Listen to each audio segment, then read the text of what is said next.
Teksa bota antike na ka përcjell prova se nuk ka lënë asgjë për të zbuluar nga seksi, zakonet e primatëve tan kanë mbetur të mbështjell nga e panjohura.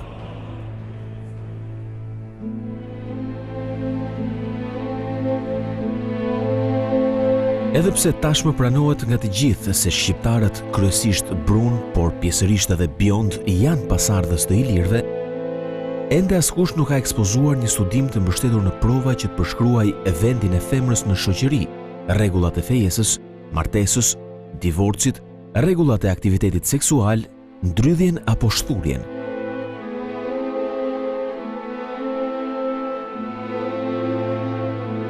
Në librin e saj Gratë, krimi dhe ndëshkimi në ligjet dhe shoqërinë antike, studiuesja Elizabeth Meyer Tetlow, në një rresht të vetëm, shkruan se Iliria ishte një vend ku gratë ishin të forta dhe ushtronin pushtet politik dhe ushtarak.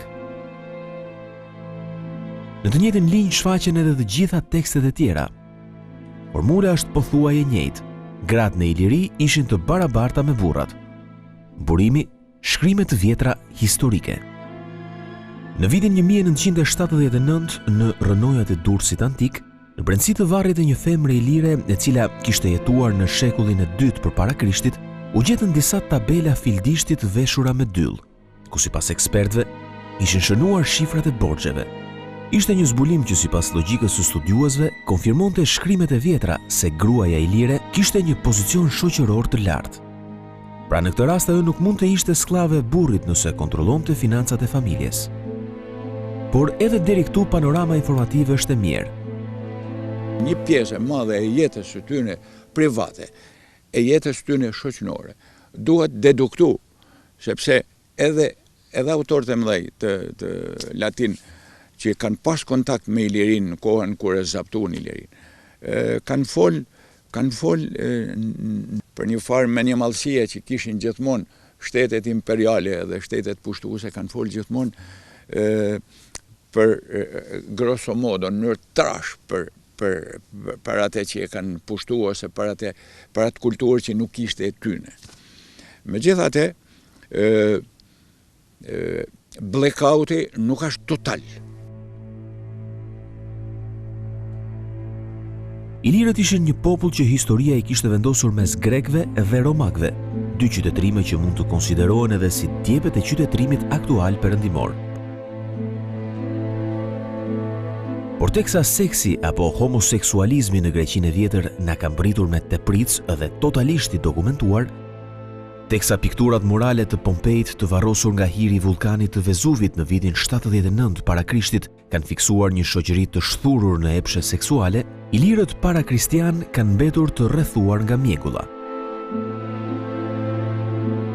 Nëse ne nisemi me kërku një Pompei dhe dhomat e kuqe të Pompeit në arealin ilir, ne do kërkojmë, si me thonë, një gjilpan me kokë të hedhur në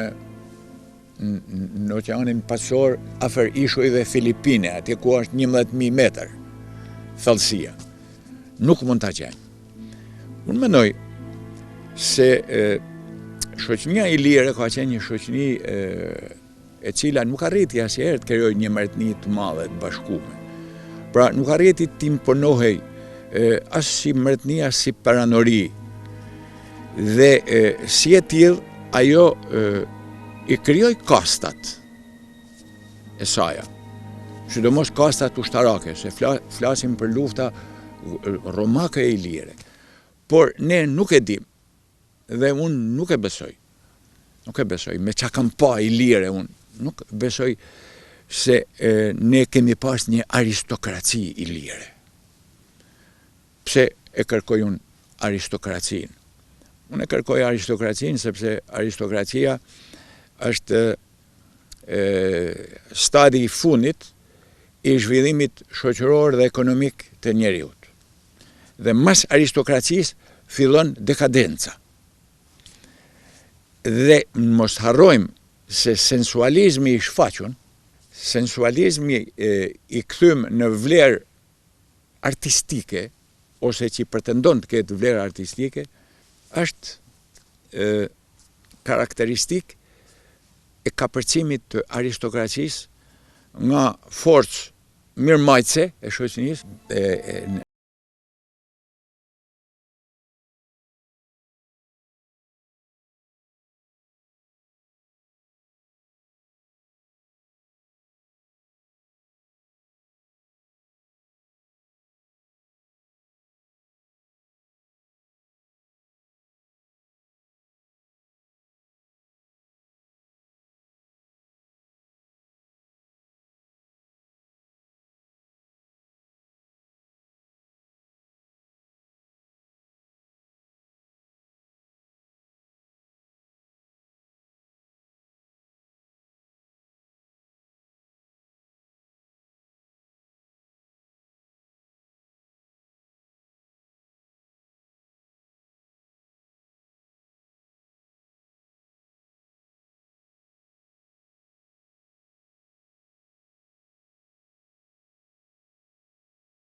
që na vinë nga koha e lire dhe nuk ka asnjë çudi që ato të vinë nga ajo kohë, për shkak të simboleve që shfaqen ta. Për shembull, marrim xhubletën.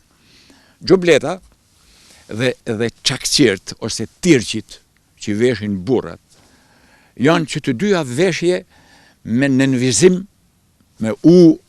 me vizë poshtë seksual.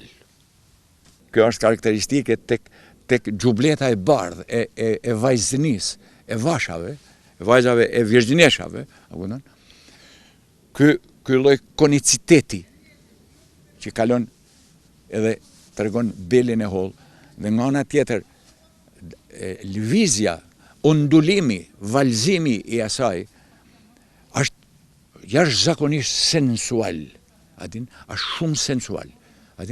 Ajo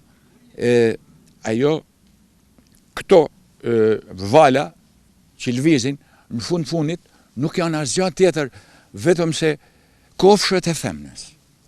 Kofshët e një femne të pjekun, të cilat valzojnë në ecjen e saj. Dhe ajo që ka zakoni i bën kostume, pra zakoni i mirë, po themi qytetaria, ose decenca e tyne, e ka mulu në realitet me dy gisht shajak, e ka riprodhu në formën e paraqitjes nëpërmjet një veshjeje e cila merr vetëm impulsin e lëvizjes nga trupi i njeriut, po jo modulimin e tij. Ajo modulon lëvizjen e kofshëve të gruas.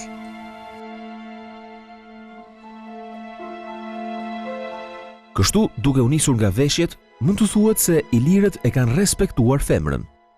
Ata nuk janë kanë fshehur asaj seksualitetin, madje ja kanë theksuar duke e bërë edhe më të dukshëm. Dhe nëse kjo teori vërtetohet katërcipërisht, atëherë edhe perifrazimi i kursyer, që thotë se femrat ilire ishin të barazvlefshme me meshkujt, gjen mbështetje.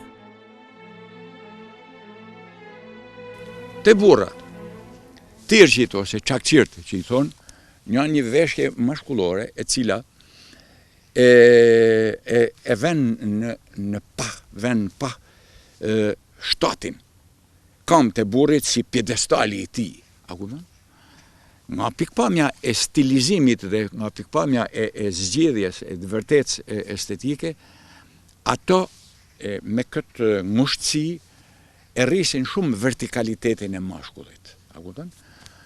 Dhe nuk e rrisin vertikalitetin për me pat trapezin e trupit tij, por ata e rrisin për me fokusu edhe pjesën e organeve tia seksuale, të cilat jo vetëm që në këtë ngushtësi fitojnë një lloj volumi, gjë që nuk e kanë veshjet moderne sot.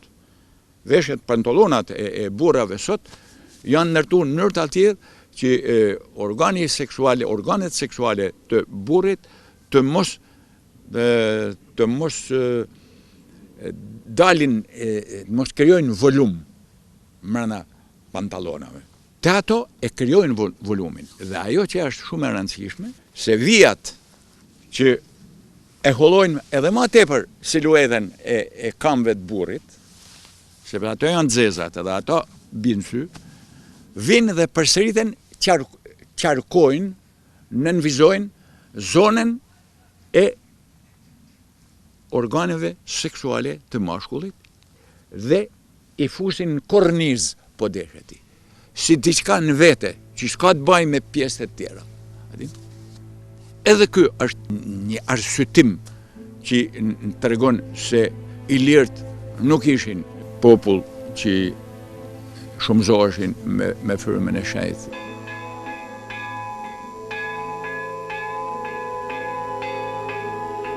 Por në një kohë të dytë, mbërritja e kristianizmit do të diktonte ecje në kahë të kundërt. Morali fetar që propagandonte monogaminë dhe rregulla strikte për sjelljen në shoqëri do të shtrohej këmbkryq në mes të Europës.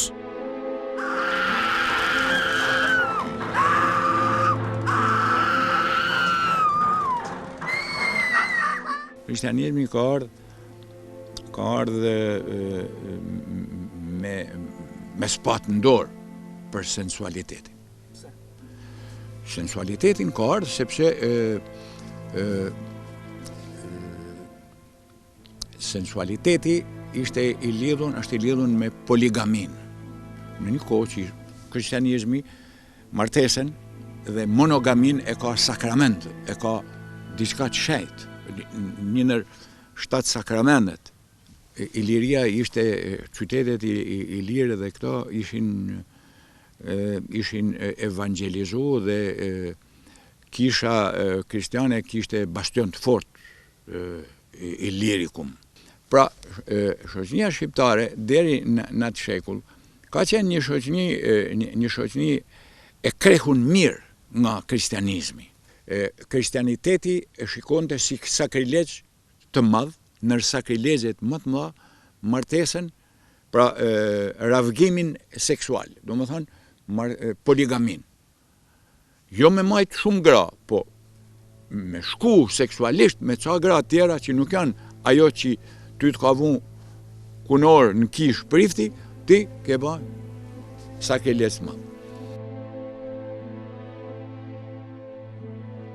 Por Iliria kristiane sërish do të zhduket në errësirën e së panjohurës. Për shekuj me radhë, pushtues të ndryshëm do të influenconin kulturat e tyre, sidomos ata romak. Gjithsesi, mbërritur në fund të mesjetës, statuset të qyteteve të ndryshme rrëfejnë sërish një farë humanizmi në ndëshkime që diktoheshin nga kristianizmi. Duket paraardhësit e shqiptarëve, me gjithë peshën e kohës, e kishin ruajtur traditën e vjetër të respektit edhe vlerësimit të femrës. Ne tani kemi në duar disa kushtetuta, siç është ajo e Shkodrës, statuti i Shkodrës, që po ta marrësh në duar dhe ta shikosh, është e njëjtë me të njëjtat standarde që rregullon të njëjtat veprimtari ekonomike, kulturore dhe morale, njëlloj si qytetet e tjera të zhvilluara bile të Europës. Në statutin e Shkodrës, midis të tjera, me që futemi në fushën e moralit, ka 2 dispozita, 2 nene, shumë interesante, ka dhe tjera, për këto që janë për mua më intrigusit, por dhe do me thënësit, që në mënyrë të drejt për drejt, në 1400 ne mësojmë cili ka qenë morali dhe ligjet që rregullonin veprimtarin ose jetën morale, por edhe atë sensuale dhe seksuale të shoqërisë. Por flet për vajzat të cilët kryejnë marrëdhënie përpara martesës. Mund të jenë burra të martuar ose të tjerë. Dhe kur ajo kapet në këtë veprimtari që ata e konsiderojnë si marrëdhënie seksuale jo normale, ajo dënohej si akt i parë, vajzës shkodane i hiqej kapelja, duke që në atë kohë vajzat marrin një lloj kapele për të treguar edhe virgjërinë e tyre. Ka një dispozitë të dytë, veç të parës si përmendëm, e cila flet përsëri për marrëdhëniet e femrës ose ushtrimin e veprimeve seksuale si profesion. Nëse kjo femër kapet për së dyti, pra është recidiviste në veprimet e saj, atëherë ne i thotë, nëse ajo kapet për së dyti në veprime të tilla, përzihet nga qyteti. Shqiptarët, ndoshta fal pozicionit gjeografik dhe terrenit të vështirë, ishin i vetmi popull ilirik që arriti të ruante vazhdimsinë, gjuhën dhe identitetin. Pikërisht në zonat e thella malore, larg influencës dhe rregullave që diktonin pushtuesit e ndryshëm, Duket ata u detyruan të rregullonin jetesën në shoqëri me anë të një vargu normash të brendshme, që në mesjetën e vonë njihen edhe si kanune të shqiptarëve. Po të shohim kanunin e Lek Dugaxhinit, kapitujt mbi martesën flasin për rregulla shumë strikte në martesë, për një monogami të konsoliduar, a kupton? Dhe nuk flasim për monogami që po konsolidohet. Flasim për një monogami të konsoliduar dhe kanunit i lind nevoja me tregu modalitetet e mënyrën se si funksionon ky institucion tashmë i konsoliduar.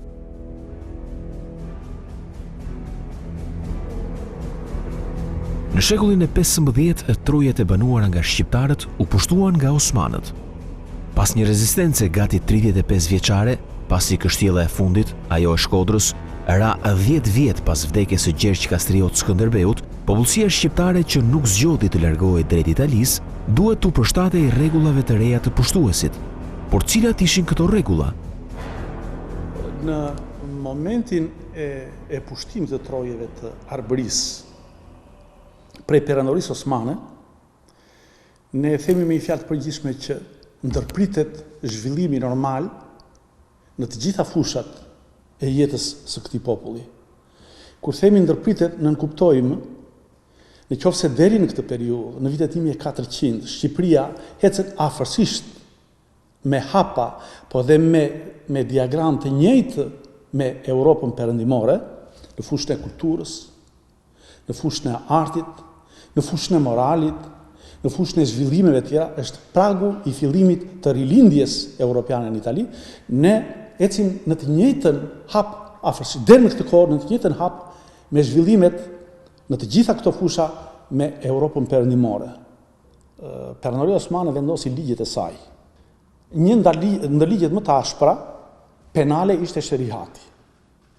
Ligj të cilën e aplikoi perandoria osmane dhe që ndër krimet më të ndjeshme ishin në të njëjtën kohë që del në shumë raste të dokumentacionit që lidhen me jetën dhe veprimtarinë në territoret arbërore, është veprimtarit ose jeta seksuale jashtëmartesore, ose marrëdhëniet seksuale të një mashkulli musliman me një të krishter, ose të një femre të krishter me një mashkull musliman dhe anasjellta, të dyja rastet. Ndëshkimet janë shumë të rënda për femrën.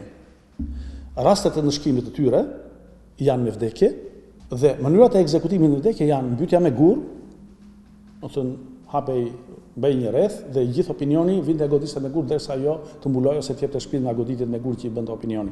Ishte mbytyja në ujë ose ekzekutime të tjera gjithmonë me vdekje në forma të tjera që parashikonte. Këto lloj forma të ligjit osman dhe të sheriatit veçanërisht për çështjet e moralit u aplikuan në territorin shqiptar.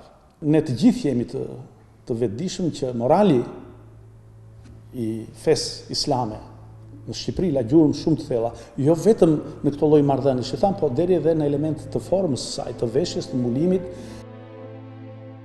Shekujt osmanë mbuluan Shqipërinë me një koracë pothuaj të padepërtueshme. Të vendosur në kufirin perëndimor të perandorisë osmane, ata mbeten të izoluar sidomos në lidhjet me Europën.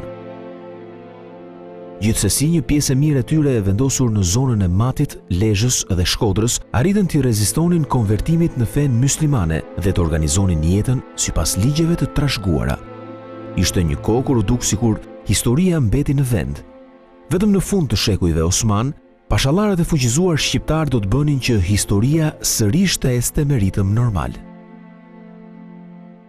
Vetëm nga shekulli 17-18, kur vetë perandoria osmane u stabilizu, e mlodhi mendjen se nuk zanohet do të më tepër, atëherë ajo fuqizoi, si themi, kastat shqiptare dhe i rehatoi ato. Kemi rehatimin e tyre ose akomodimin e tyre.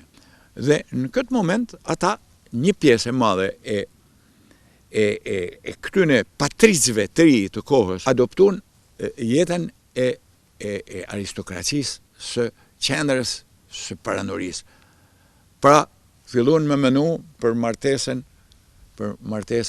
të shumë fishta për poligami, u kthyn në poligami. Filloi një degenerim i tyne. Ne kemi një fukizim të pashallëqeve shqiptare. Dhe kur themi të pashallëqeve shqiptare, jo vetëm në kuptimin që ato ishin territore administrative brenda jurisdiksionit të popullsisë shqiptare, por dhe popullsia, por edhe vetë pashallarët nuk janë të huaj më, por janë shqiptarë. Kjo ndodh me Bushatlit në Shkodër, kjo ndodh edhe në pashallëkun e jugut të Janinës ku ishte Ali Pasha. Fuqizimi tyre, për të gjithë në është e njohur, arrin në ato promasa, sa që të dy kanë përpjekje, të cilat duhen studiuar edhe gjithmonë më tepër, kanë përpjekje deri për shkëputje dhe mëvetësi. Femra shqiptare jo vetëm në qytetin kozmopolit Janis, po edhe në territoret ku dominoi popullsia shqiptare, ashtu sikurse edhe ajo greke, i themi gjërat të paktën siç gjenden, kishte në përgjithësi një pozicion jo të dorës të dytë, por do të thosha një pozicion të privilegjuar në shoqëri. Natyrisht ajo nuk ishte aktive dhe nuk mund të gjesh në mesjet, jo vetëm në territoret shqiptare, po edhe në gjerë në Europën perëndimore dhe lindore. Ose një rol aktiv në jetën politike, në jetën ekonomike e tjera, por në familje ajo ishte një zonjë dhe që kishte një pesh, por edhe një profil vërtet autoritar. Nuk ishte një instrument i përçmuar. Janë disa tablo të bashkëshortes së dytë të Ali Pashës, Vasili Qis. Veshja e saj është fjala e fundit e modës europiane, me gjoksin gjysmë të zbuluar, me tantella dhe me ornamente dhe bukuri që janë, nuk e dallon dot, është një femër pariziene, këtë e thonë edhe autorët, edhe francezët, edhe britanikët e tjerë, apo është kjo femër që është pikërisht në rrugët e Janinës. Në librin Origjina dhe roli i marrëdhënieve mes të njëjtit seks në shoqëritë humane, studiuesi James Nail shkruan se Ali Pasha i Janinës ishte i dhënë në mënyrë ekskluzive pas kënaqësive të Sokratit, domethënë homoseksuale, dhe se për këtë qëllim mbante një aradh të rinj nga të cilët zgjidhte të besuarit, por edhe oficerët kryesorë.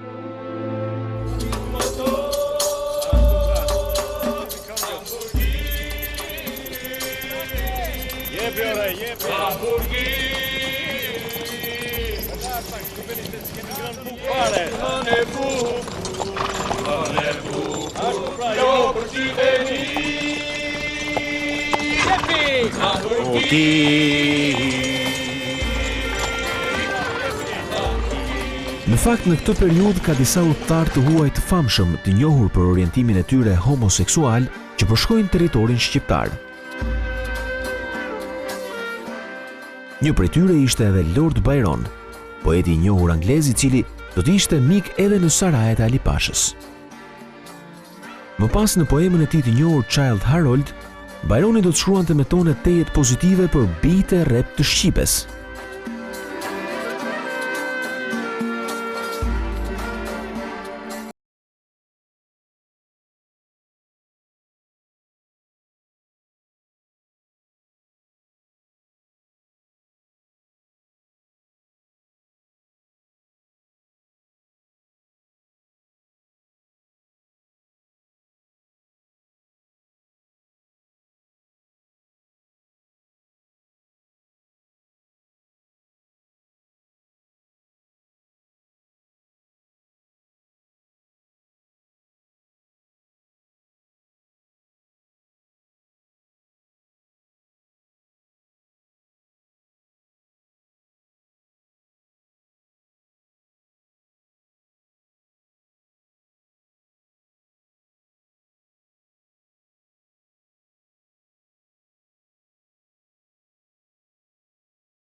Ta ishin të ralla dhe të veçanta në raport edhe me femrat e tjera në Janin, dhe që me të ranë dashuri i biri i Ali Pashës, Myftari i madhi.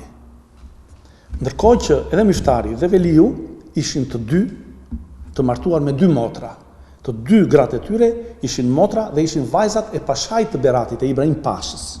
Në vitin 1812, policia Ali Pashës organizon një operacion dhe arreston 16 femra. Midis tyre arreston edhe Frosinën e bukur të Janinës.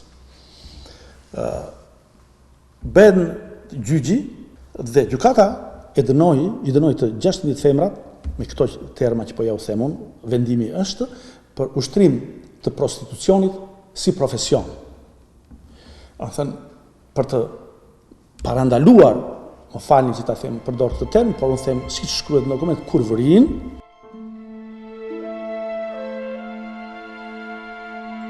Ali Pasha ishte kujdesur që ta largonte nga Janina të birin Myftarin përpara se të arrestonte zonjën Frosini. Mbase sepse i druaj ndonjë proteste me pasoja të paparashikueshme, kështu që të gjitha ngjarjet nisur nga burgosja, gjykimi i shpejt dhe deri tek mbytyja në liçen u bën pa dijenin e të birit të Pashait. Se përse nxitoi Ali Pasha ta zhdukte bukuroshen Frosini, kjo ngjarje edhe sot pas 200 vitesh të shkuara ka mbetur enigmë. Ka studiues që supozojnë se ai donte ta shtinte në duart e veta, por nuk ja kishte arritur qëllimit dhe kjo e kishte zemëruar. Por studiuesi Irakli Koçollari e lexon këtë ngjarje në kontekstin e kohës kur ka ndodhur. Në vitin 1811 Ali Pasha ka pasur momentin e tij historik dhe politik më të rrezikshëm.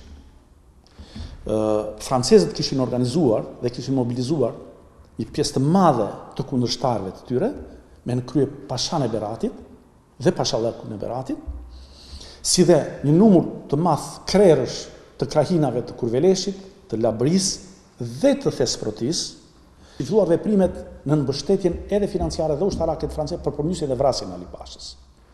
Aliu ka qenë në momentin më kritik, mundet të përmbysej dhe të vritej, të ekzekutohej. Ka bërë disa veprime shumë të shpejta, që të mos zgjatej në këtë pikë, dhe ai arriti, mori Beratin në mënyrë urgjente. Mendoni që Berati ishte krushku i tij. Kishte marrë 2 vajzat e tij për 2 djemtë kishte aty. Mbasi e mori Beratin, mori të tjerë kardiqin me radhë dhe këta i arrestoi dhe Ibrahim Pashën e Beratit dhe e futi në burgun e Janinës. Mendoni se në vendin ku janë sarajet ku rinte Ali Pasha, djemtë dhe nuset, s'ka as 15 hapa mtej, ishte burgu i Janinës ku dergjej krushku i tij ose babai i 2 nuseve të Aliut. Ato jetonin në një luks, ndërsa ishte në burg. Pikërisht në këtë kohë, njëra nga nuset e tija, e Myftarit, vetë i thot, unë vërtet po vuaj që babai im, unë jetoj këtu babai im në burgje, po në qoftë se ju keni ndërmend të më përzini, ma thoni. I thot ai përse? I thot sepse ju të birë, ose Myftari, shkon me të tjera dhe mua më ka braktisur. Pra, sipas këtij shpjegimi, Ali Pasha e vrau zonjën Frosini me qëllimin e vetëm që të mbante të bashkuar trungun e vet familjar në momente të vështira të ekzistencës së pushtetit të tij. Pas rënies së pashallëqeve, pushteti Osman do të shkatronte deri në themel çdo lloj orvatje tjetër të shqiptarëve për kryengritje, kështu që masat represive u shtuan.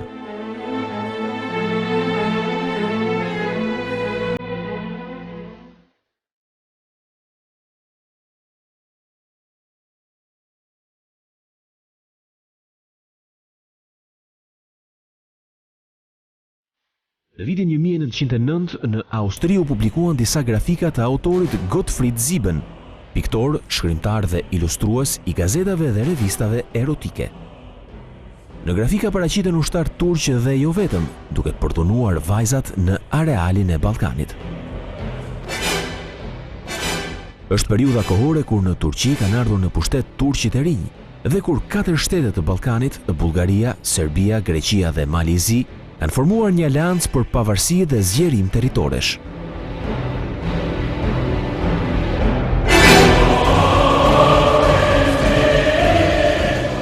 Skicat për të cilat thuhet se janë konceptuar pikërisht në periudhën kur Ballkani zjente si fuqi baruti, rrëfejnë hakmarrjen e turqëve mbi popullsinë e Ballkanit. Për fat keq, autori nuk ka cilësuar kohën e ngjarjeve, vendin ku ka ndodhur, si dhe nacionalitetin e viktimave. Po kështu autori nuk ka saktësuar nëse gjithçka është pjellë e imagjinatës apo pasqyrimi i ngjarjeve reale. Gjithsesi supozohet se realizimi i disa prej punimeve ka marrë shtys nga veprime hakmarrëse të ushtrisë turke në Shqipërinë e Veriut dhe në Kosovë. Në disa skica duket qartë se ushtarët turq janë duke përdhunuar femra slave, ndërkohë që në disa të tjera rolet ndryshojnë, pra përdhunuesit janë ose ushtar serb ose malazez.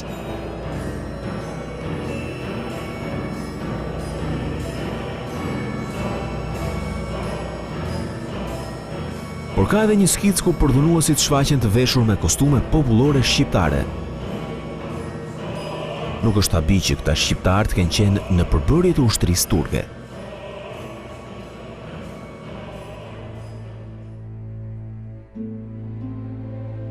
Në fund të shekullit të 19 në Shqipëri mbërrin Franz Baron Nopça, një aristokrat i lindur në Hungari, aventurier, studiues dhe paleontolog. Baroni Nopça do të kryente hulumtime të hollësishme dhe të shtrira në kohë të zakoneve të shqiptarëve të veriut, duke u shndërruar me kalimin e kohës në kontributorin më të madh të studimeve shqiptare. Për habi studiuesi hungarez dokumenton një stad të mirë të femrës në shoqërinë shqiptare të kohës. Sipas studimeve të tij, femrat e Shqipërisë së Veriut përgjithsisht fejoheshin që në djep, mëtej në prag të martesës, i ati idealit duhet i paguante të atit të vajzës mqirin, përndryshe nusja nuk jepej. Mqiri ishte pagesa. Praktikisht në fund të shekullit të 19, banorët e Shqipërisë së Veriut i blinin gratë e tyre kundrejt shumës fikse 220 korona austriake, që sot kapin vlerën e rreth $1.500 amerikan. Mëtej baroni Nopça ka dokumentuar se detyra kryesore e gruas shqiptare ishte të lindte djem, përkundër burrit i lindte drejta të merrte një grua të dytë.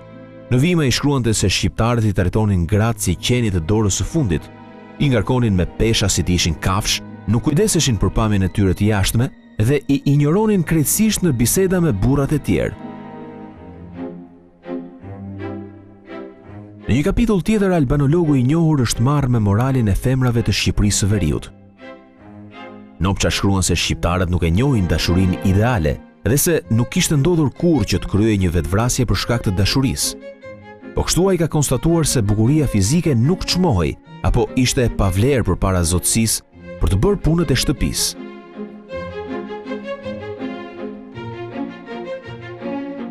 Nga ana tjetër, studiuesi ka dalë në përfundimin se edhe për sa i përket moralit seksual, femra e këtyre anëve nuk shquhej për ndonjë besnikëri të patundur. Nopça shkruan se në veçanti femrat e zonës së Zadrimës janë të shthurura, shpesh për faj të bashkëshortëve, të cilët nuk janë të zotë dhe të kredhur në borxhe. Po kështu Nopça ka mbledhur edhe histori që rrëfejnë aventura dashurore të guximshme të femrave të këtyre anëve. Në një rast ai ka vënë re vajzën e shtëpisë të futej natën në shtrat e 2 meshkujve një herësh, ndërsa në një tjetër rast ka dokumentuar një ngjarje edhe më të hatashme.